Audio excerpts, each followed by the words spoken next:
So let's talk about attractiveness now a little bit, because this is a very important subject, and one of the first things that we look at in other people, whether we want it or not. This is one of the first information that we perceive in other people. We already talked about this a little bit earlier, so I will skip some of it, but still, there are. It's a very important information whether someone is attractive or not, and we'll talk about it. How important it is for the for social perception and for social functioning, for social consequences, and because it's social cognition, so we will also try to say what is perceived as attractive and why. In some cases, the perception of faces, for instance, is very interesting, and we know a lot, but we don't really know everything about why some faces are perceived as attractive. And by the way, here's an up-to-date photos from Ranker. There's a website like this. Do you agree with these ratings? Do you really think that Monica Bellucci is the most beautiful woman in the world? And Zac Efron is the most beautiful man in the world? Not Chris Hemsworth, Channing Tatum, Jensen Ackles. I don't know this guy. Do you know this guy, Jensen Ackles? James Franco. Is James Franco that beautiful? Who thinks that James Franco is beautiful? Obviously, he's handsome, but I definitely wouldn't put him on the 5th place on the list. Chris Evans. Yeah, he's nice. Liam. They all look quite similar, don't you think so? What's characteristic about them is their forehead, definitely, but their jaws are so beautiful. I envy them. The most handsome actor around the world is Tom Ellis. Tom Ellis. I must Google him. You made me. Oh, yeah, he's handsome, really. Also extremely masculinized. He's very manly. He's very manly.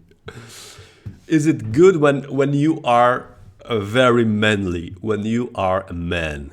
When you look like a man, like a real man, so the male features are, just everywhere. We'll talk about this also.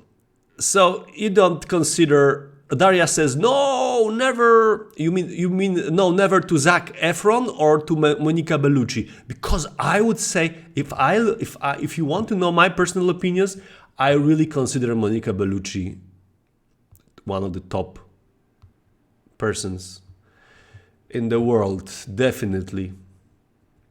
Wow, Grace Kelly is nice. Audrey Hepburn, for sure. And I really like Evangeline Lilly in Lost, but I don't think that in 100 or that in like 20 or 30 years people will still talk about Evangeline Lilly.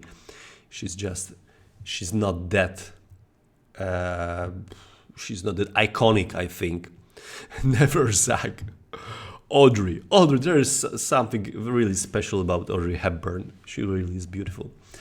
Okay, but it's just a warm-up. So physical attractiveness modulates behavior towards mate selection and reproductive success. So this is there anything more social than having more people? There are people in the world because we reproduce. So this is the. If there is anything more social than reproduction, then tell me. I don't think so. So we are talking about something, and my hairstyle. Sorry, this lecture about physical attractiveness makes me really anxious about my own appearance. So my hair is really crazy, and I can do nothing about this. I have so little hair. It's very difficult to. Well, I think my hairstyle is very, very similar to Channing Tatum. Wow, Yeah, definitely. Okay, so let's not focus too much on myself. But this is strange about streaming lecture that, as I said earlier, I need to look at myself all the time. So it makes me very sensitive to my appearance more than usually. So we're talking about something very, very, very intimate, but very, very social, 100% social. And I think it's fair enough to say, to discard at the very beginning that it's not about aesthetics. It's not about aesthetics, like golden. I mean, like drawing a beautiful abstract art. It's not like this. There's something more about this, because we very often say about physical attractiveness by separating it from the mate selection and reproductive qualities, and I think it's the wrong way to do it. It's like judging food. It's like saying that we eat food because we like the tastes. It's crazy. It's not. Sorry, my nose is itching. It's not that we eat food because we like the taste. The tastes are to guide us into eating what's good. Like bitterness. Many people don't like the bitter taste, but there's nothing wrong. Physically, there's nothing wrong in bitterness. It is just that very poisonous for us. Poisonous food are bitter. So we just evolved to hate bitterness. Although adults tend to like it more and more, like bitter beer, bitter wine, bitter fruit. But we need to learn it, to acquire this liking. It's not as natural. So the same thing is with physical attractiveness. If someone says that physical attractiveness is about aesthetics, it's like saying that we eat food because we like the taste, that the taste is aesthetic. No, it's something much more different, much more deeper, much more social, and much more biological. So you agree that Zac Efron is not it's not the most beautiful person in the world, okay? But Monica Bellucci is.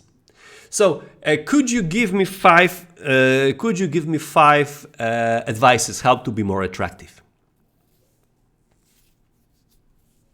So a question to you. Please give me five advices, five practical advice how to be how to be more attractive. And Jagoda says it's pandemic and everybody looks strange. Look around us, right? Around us. So, how to be more attractive? Carolina says smile. That's interesting. But physically attractive. When I say attractiveness now, I mean physical attractiveness. Smiling is important to be more physically attractive. Okay. The smell is important. Why? What do you mean by this? Do you mean that ugly smell, or is not important?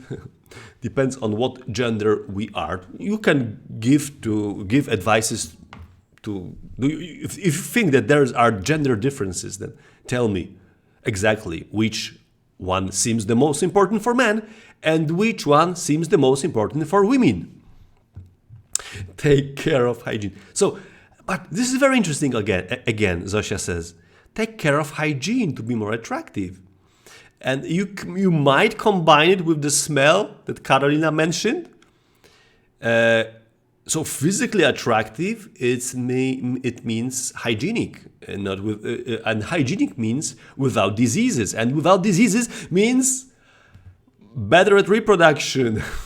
I wouldn't like to be boring, because I think it's obvious, but So Martina, what are the gender differences? Because Martina, yeah, attractiveness, it's the subject that you're interested in. Your PhD will be about attractiveness. Be self-confident and passionate in everything we are doing. So it's interesting. So our behavior, the way we behave, influences the way our body is perceived. It's interesting. That's very. I didn't expect that you would mention this. So be self-confident and passionate. Be honest and respectful. Be honest. So have a good style. Choose attractive clothes. A good style, attractive clothes. Or clothes that make you attractive. It can be two different things. Clothes that make you look attractive or attractive clothes. Because I sometimes see people who have attractive clothes, but these clothes don't make them more attractive. It's a very subtle but meaningful difference. Okay. Yeah, that's important set of advice. But you also mentioned this interesting interaction between the way your physical attractiveness might be perceived and between the way you behave, between what other attributes you have, like clothes that make you attractive. That's the point. What clothes make you attractive, Martina? What do you mean by this? Because I might say clothes that make you attractive, behavior that makes you attractive, personality traits that make you attractive. It's a clever thing to say. Clothes that make you attractive, smell that makes you attractive, everything that makes you. So to be more attractive, you need to do things that make you more attractive. Is physical attractiveness a social construct or a real thing? What do you think about this? For me, the people I like are. Oh, again, I cannot see your comments on the screen.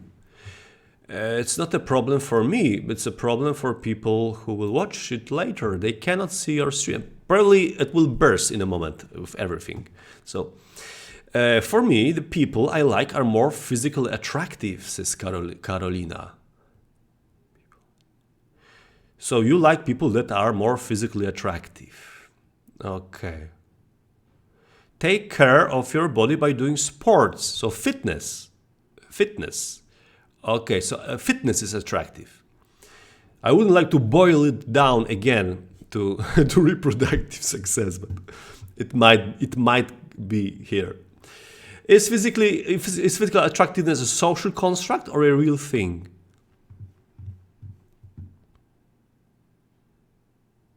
Carolina says, no, ha ha ha ha ha ha ha. Why are you laughing here? Your no refers to what? So is physical attractiveness a social construct? Could we change the world in such a way that we are on the list that we presented earlier? So if we start to name, imagine that you have a full control on the environment, like in Truman Show, and you suddenly start to term and treat people who are not attractive in our world as if they were attractive. Will your children perceive attractiveness in a different way? So physical attractiveness is a social thing. It can differ among cultures. Be smart. What do you mean, Julia? Be smart. I mean, being smart makes you look attractive. Oh, okay. Carolina says, sorry for telling that you might be that materialistic, but I think that I wouldn't be. I liked what you wrote, that for me the people I like are more physically attractive. There's nothing wrong in liking people who are physically attractive. There's nothing wrong about this. But you meant that if you like someone, then the person might look different to you. That's interesting. Yeah, okay. We might explain it if we really wished. I think that physical attractiveness is a social construct. It's a social contrast. It can differ among cultures. Okay, so let's see. So there are three things. There are three perspectives that explain attractiveness. Julia, wear glasses. Maybe you will look more intelligent. There was some research about wearing glasses and kissing. I remember, but yeah, that you are less likely to kiss on a date if you are wearing glasses. But I think it pertained to men. So if you don't want to kiss, wear glasses. It's a good protection against unexpected kissers. So there are three theories that explain physical attractiveness. The first one is the good genes theory, that physical attractiveness is an indicator of fitness. I mean, general fitness, not only being able to run and jump, but general fitness. So you fit into the environment. So it's an indicator of your fitness, health, and reproductive value again. Another perspective is on the mate selection. These are somehow interrelated, but on mate selection. So people can differ in their ability to respond to physical beauty. Right? Some people say, well, I think all people are equally beautiful, or I think there are no beautiful and there are no beautiful people in the world. Everyone is equally beautiful. So this might suggest that if we assume that physical attractiveness does reveal some important information, just as much as nice smell and nice taste reflects, I mean of food, not of other people, reflects not only aesthetic but some meaningful qualities for survival, like bad smell. What we consider bad smell is a smell of bacteria. Byproducts of bacteria processing food, for instance. Say, the smell is horrible, don't eat it. It's just because you are sensitive to distinguishing, you're sensitive to negative responses to poisonous food. So if the mate selection theory says that people who had this ability to respond to physical beauty were more likely to survive because physical beauty reflects some meaningful information about the person. Okay, so now Jagoda goes Polish. Okulary. Okay, so I will translate it into English. So glasses show how how the perception of world by people has changed. Some time ago, glasses were horrible, and now people tend to wear glasses to look more smart. That's interesting. That's very interesting. And I think that still this is in line with the evolutionary perspective. Because as I said a moment ago, when we talk about fitness, we talk about how well you fit your environment. And when I say environment, I do not only mean the physical environment, whether it's jungle or is it Arctic circle. I mean the context in which you typically live. So if you live in a urban environment, in a city, if your tasks that you mostly perform are not related to muscular strength, for instance, they are much more. I'm sorry. My telephone. I forgot to switch it off. So if the environment has changed so dramatically that we that we have different tasks. So the definition of fitness has changed. So everything that reveals that you are mentally fit, that you are intellectually fit, might be the thing that is desired by other people. So we are in the process probably of changing the way we perceive attractiveness, and the muscular attractiveness will probably be less meaningful in the future. When I say future, I mean like 1,000 or 2,000 years. And the list of people who are attractive here will be completely different, probably. There will be much more intellectually. Their features will reveal intellectual potential, because the physical fitness is decreasingly important, and intellectual fitness is increasingly important. So this might be, I agree, Jagoda, this might be one of the explanations why people tend to look smarter. Because in the past, people tried to look, you mean more muscular. They dress up in ways to cheat other people, to mislead them. And women tend also to dress in a very, very specific way to trick men into believing that they have different physical features and things like this. So it can change. It can change in the future. But I think I can see that the subject of glasses has really drawn your attention. Don't judge Carolina because she has astigmatism. Yeah, exactly. It's a problem.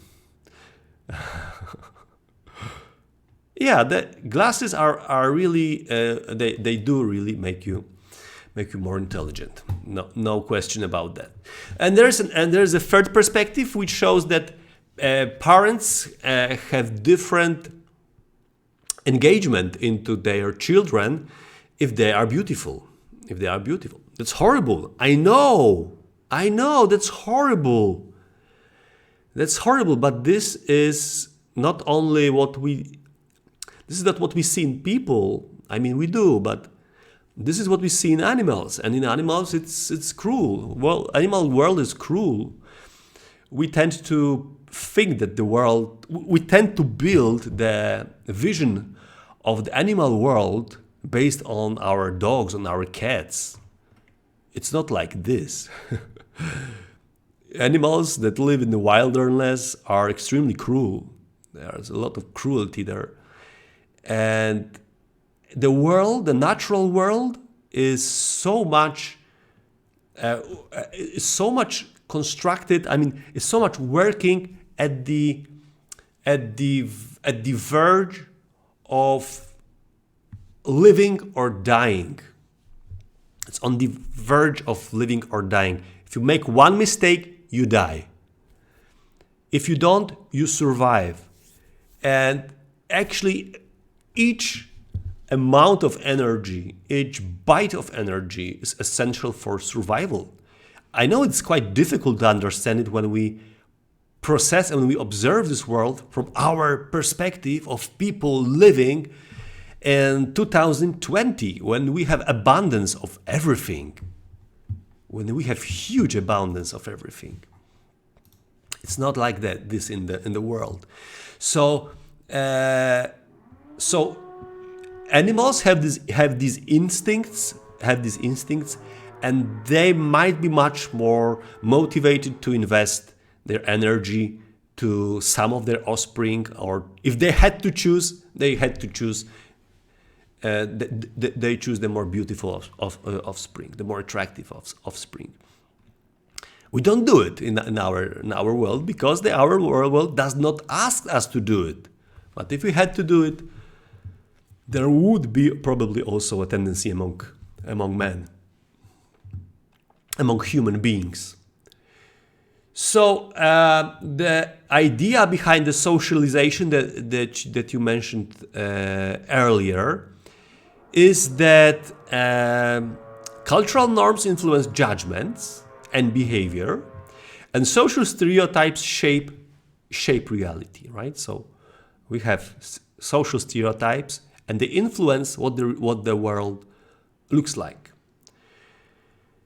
The problem is that it's not really like this. If we look, facial appearance. So the process in this case would be that facial appearance elicits some stereotypes and expectations for behaviors and traits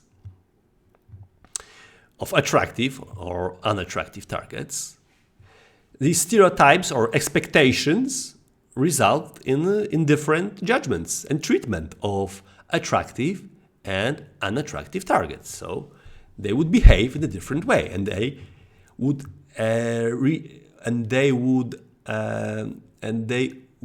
arrive at different outcomes. But the process is of socialization. Socialization, it means it's the process of transferring something that's social into your mind. So you become socialized. So targets internalized these judgments and incorporated as a part of their self-concept, their self-view. And in such case, stereotypes become reality. So if you imagine that if you are treated as a person who is attractive, then and there are certain expectations attached to being attractive, then you unintentionally start to behave as an attractive person. And if you behave like this, you achieve better outcomes. So not necessarily this perspective not necessarily says that the benefits of attractiveness they result from your internal a priori features, but they are rather a kind of self-fulfilling prophecy. They are just a psychological influences that shape your self-view and become reality. That's very interesting. If you look, one of the problems is that one of the problems is that. Okay, I will show the video first, and then I will comment. So I will show. So this is a just watch the video.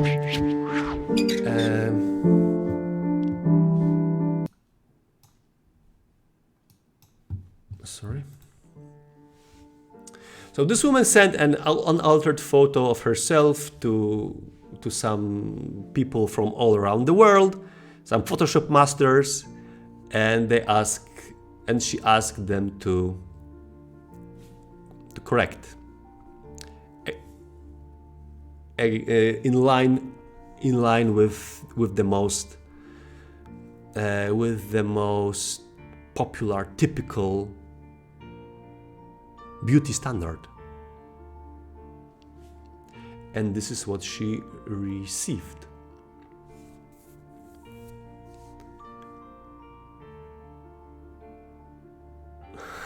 This is like they would cancel first date rather than going without makeup.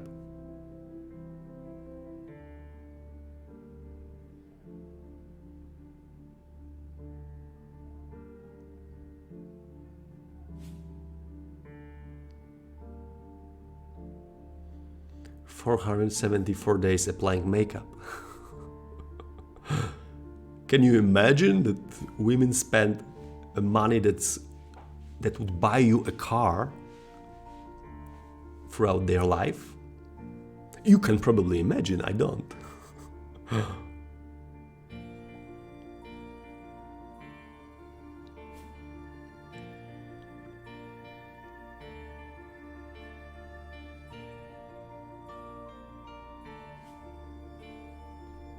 The USA is strange. I think this was the one that really surprised me.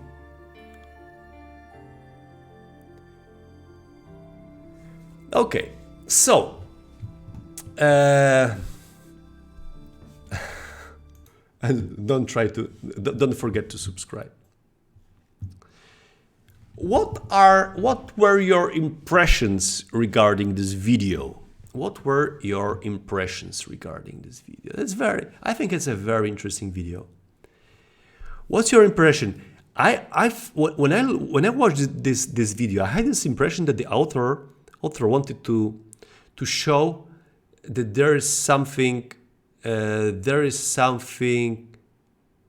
culture specific about beauty. But I think that she showed completely different thing. She showed that there is something universal in beauty, and the cultural influences are just ornaments. They are so subtle if you compare it, if you look at it, because if you look at these pictures, okay, Daria says the first was the most beautiful. Okay, but when I look at it, it's beautiful. Okay, she is beautiful. She generally is beautiful. This one, she's beautiful. She's different, but she's beautiful. This one is beautiful. It's also beautiful, right? This one, beautiful. It's different. It's beautiful. It's beautiful. It's beautiful. Even the Germany is beautiful. Ukraine, Romania, beautiful.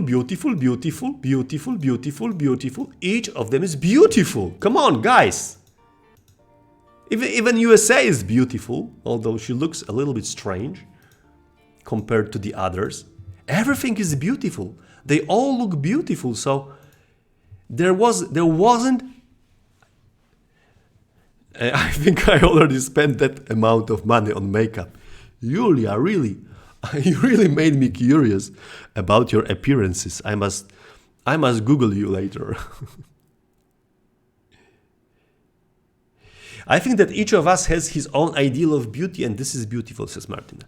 Okay, it sounds nice when you say this, but we're talking about ornaments here. We're talking like, do you prefer blondes or do you prefer dark hair?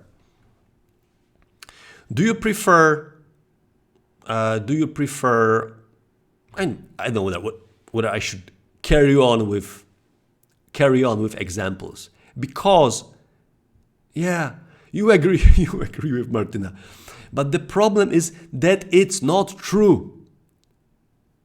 Ideal. What do you mean by ideal? Do you mean the basic characteristic or the ornaments? It's like I mentioned food earlier. Do we have our own ideal of delicious food, or do we go along some patterns? And the problem is that I know it's not nice. I don't like it either way.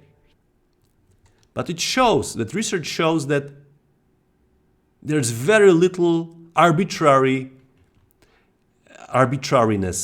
in perceiving beauty. It is very, very, very common, universal.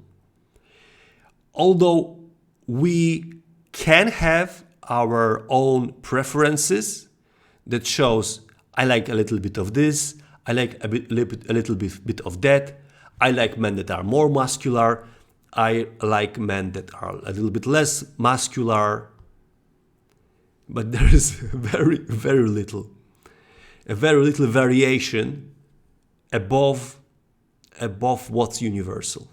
I know it's striking to some of you. And there's very little cultural variety between cultures.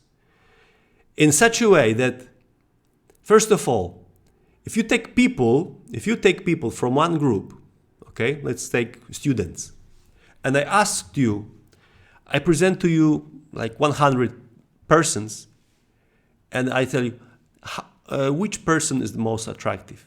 I mean, rate this person attractiveness, just using your own criteria of physical attractiveness. I ask a couple of persons for this, and the agreement between them when I calculate this, of course, there will be variation. The most beautiful person can be this or it can be that. But there will be a pattern. So there will be a general, huge, universal agreement between you. Really, there will be. There will be differences, but there will be an agreement. So there are universal features. Not only you, also across cultures. So if you visit another culture, you will be very much, your agreements will you will very much agree with what people consider there. So if you take a beauty from Pakistan, if you take a beauty from Africa, in general, there will be an agreement for you. Across ethnicities, for adults and children, there really is an agreement. Sorry, but there is. We should be aware of this. We didn't emerge like 50 years ago. We emerged 2 million years ago. I showed you this sometime earlier, so I will skip it. That generally, there is something that makes people who are more attractive to be more often achieve better outcomes. So there is a good reason to value attractiveness.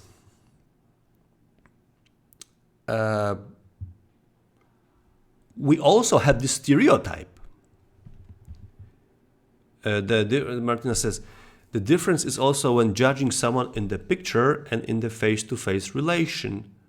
But still, if you had 30 candidates, 30 persons to evaluate in person, you would also take account into the same. You would also take the same things into account. I will give you one example, okay? Because there is one tricky thing that we need to understand now when we talk about attractiveness. That what I try to say, because I know whenever I talk about this, there is this rumor. I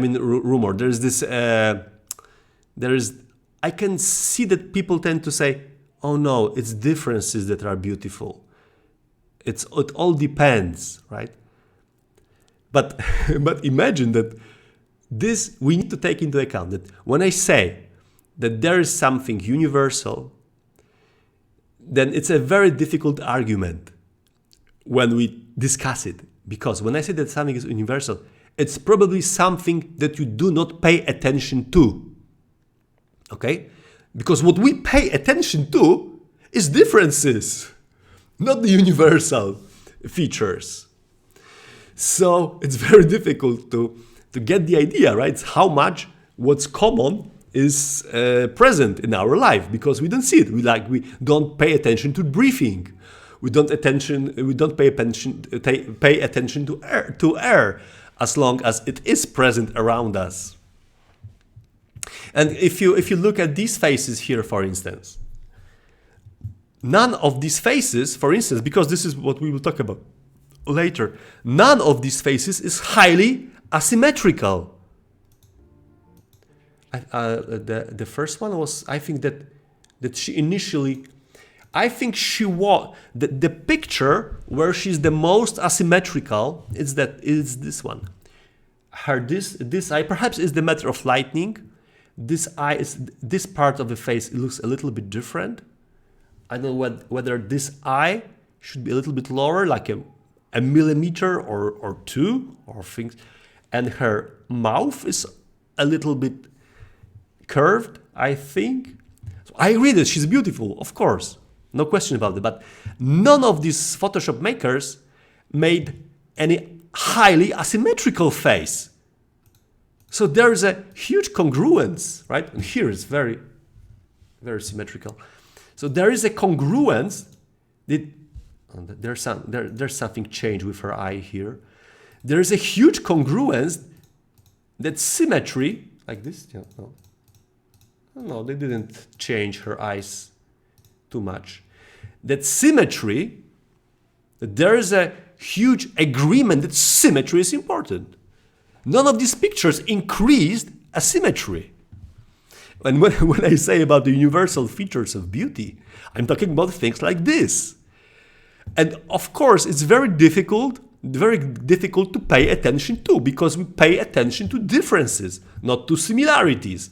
Our mind is trained to ignore similarities because they don't play any role. If you look at a new person, do we count how many ears and eyes they have, how many legs, how many hands they have? Not necessarily, unless there is something different in them. We don't pay attention to it. We pay attention, or do we pay attention whether a person's eyes are higher than the person's mouth? Not really, because everyone has that. So I think we agree here. The difference is also in judging. I think, for example, in order to fall in love with someone, you mean that meeting someone face to face in the relation, okay?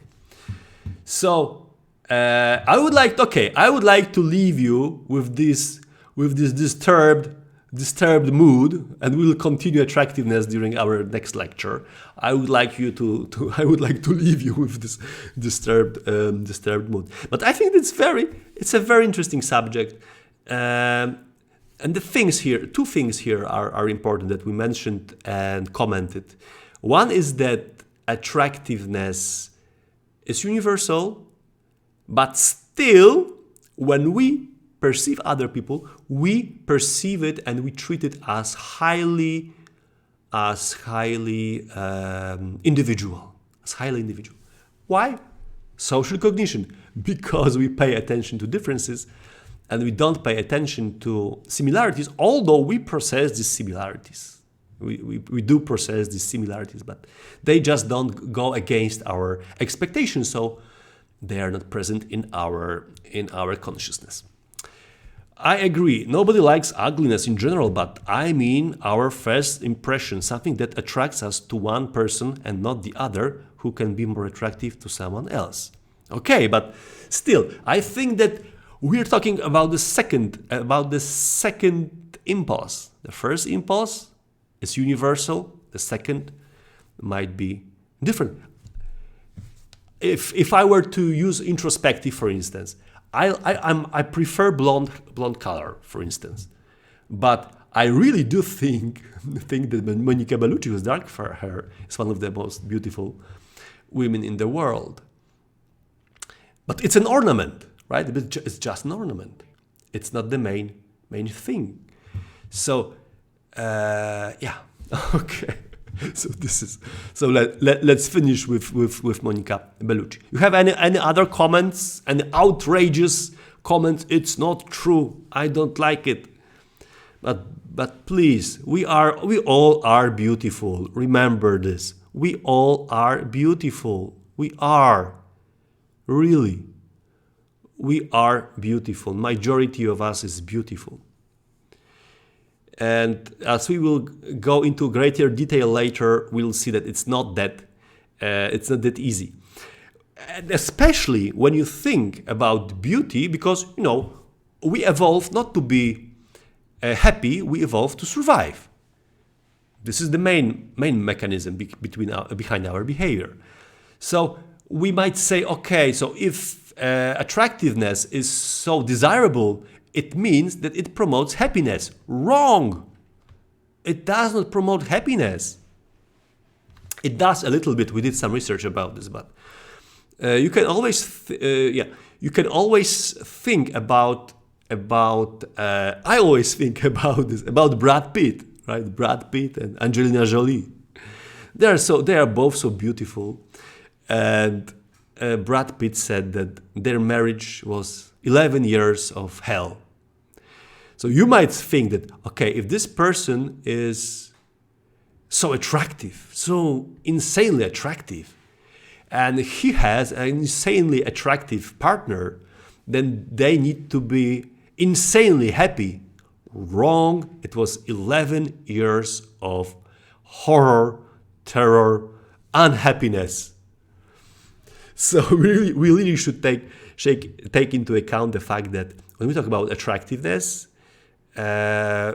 we don't judge the prospects of people. How, I show you some percentages here that you get a boost to popularity, to work success, to health and things like this, but it's just a boost, and it's statistical effect. So it doesn't mean that every person who's more physically attractive is more popular, right? It's just a statistical effect. So there's a higher probability that you will be popular if you are highly attractive. But it does not preclude the assumption and the expectation that if you are not attractive, you will also be highly popular, highly successful at work, have a lot of sex, have a lot of physical health, right? We need to be aware that it's just a statistical analysis. Maybe they should just look at each other so that their marriage would be wonderful. Yeah, perhaps it might be a good idea.